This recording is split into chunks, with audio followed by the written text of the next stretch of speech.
Hi!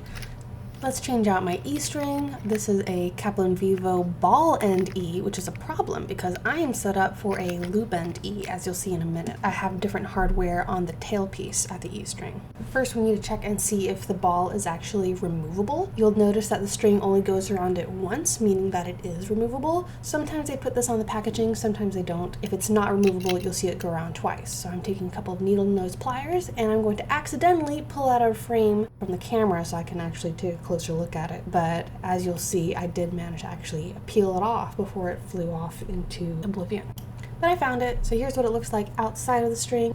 And here is the loop end that we needed. Now it's time to take off the old string. You'll notice throughout this process that I'm either plucking the string so I can hear and fully sense the changes that I'm making to it, or I am keeping tension on the string by either pulling on it with my left hand or just holding it up by putting my fingers underneath the string, between the string and the fingerboard like that.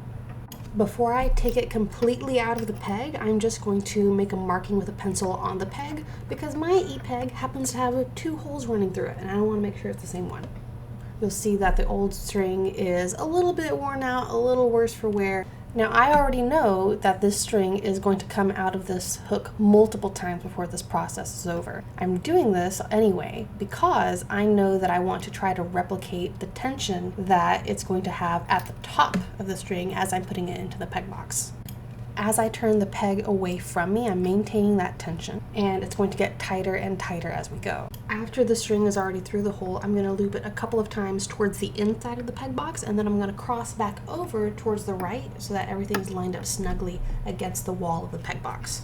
Before I tighten it up all the way, I'm taking a little bit of pencil lead and putting it in the groove in the nut of the violin. That's going to help the string slide on the ebony instead of rubbing against it and stretching and pulling.